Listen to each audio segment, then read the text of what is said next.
If there's one truth about life, it's that life is filled with hardship and pain. In my younger days, before I had a girlfriend, there were times where things got tough. Those were the moments where, to my great shame, I began looking at fictional characters with longing affection. Why can't they be real? I wish I had a girlfriend like that. All these kinds of thoughts were running through my head. I'll admit that even when I had a girlfriend, some of these thoughts persisted when things didn't go the way I wanted. In modern society, we call people like that, aka me, social outcasts, deviants, and a myriad of other colorful names. An apt label for individuals who genuinely want fictional characters to be their wives.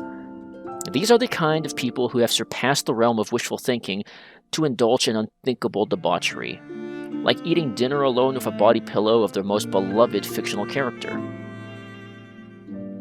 I can scarcely pretend to understand people whose love for their so-called waifus borders on fanaticism. However, as a man who is also unsound of mind, I can attest to how things progress to that point.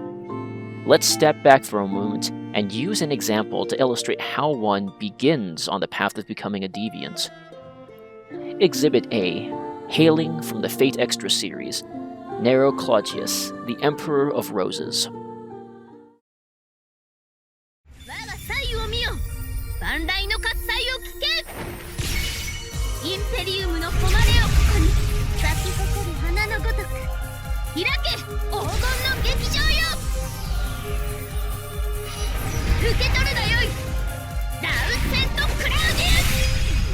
Before all else, allow me to clarify that the creators of this character based her loosely on the infamous Emperor Nero of Rome, the one who killed his own mother and is believed to have started the Great Fire of Rome. Historical accuracy aside, Nero has a very prominent role within the Fate franchise, as a major reoccurring character. It's hard to describe Nero's personality with words, but I'll try my best to keep it simple. She's the girl who walks into the room and turns everyone's heads. Haughty, but not overbearing. Confident, but not arrogant. Enthusiastic, but tactful. The kind of person who is practically radiating with energy and shares it with everyone around her, and also knows how to cheer up people when they feel like they've hit rock bottom. It's impossible to talk about her personality without mentioning the fantastic writing and voice acting that goes into making Nero such a beloved character. So for those with morbid curiosity, I've attached a few links to some videos that showcase Nero's personality in the description below. As the sole companion for the player character in a Fate Extra, Nero acts as both your protector and your partner.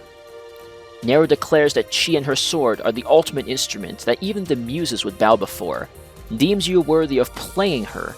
That's the innuendo, I guess. All the while affectionately referring to you as her praetor.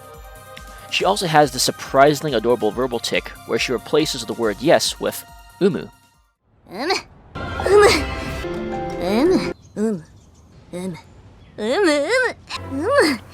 I feel like I could pass hours as though they were seconds in the presence of Nero.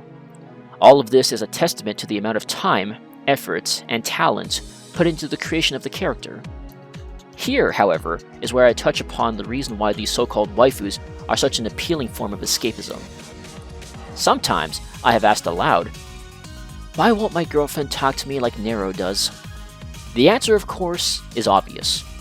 When dealing with fictional characters, it is the puppet master that pulls the puppet's strings.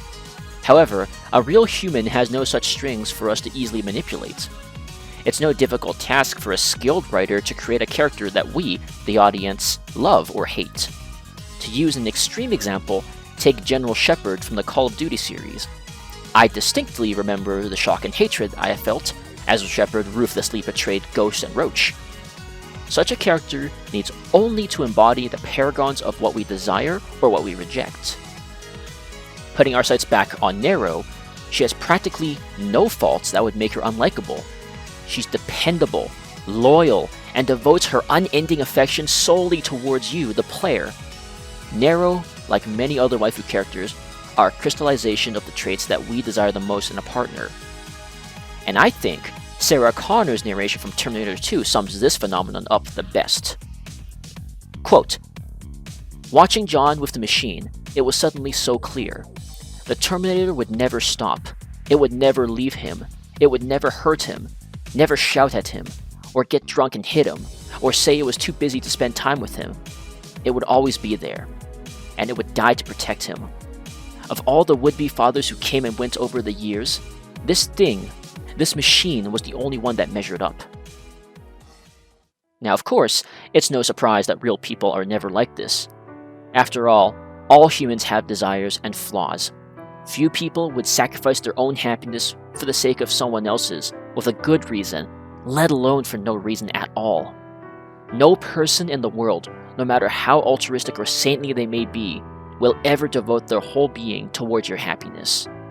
Thus, we arrive at our answer.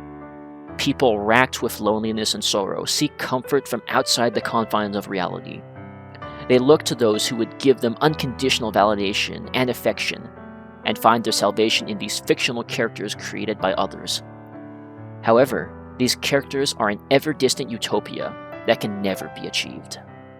And so, people start on this path, always chasing, but never reaching the fairy tale ending that they seek.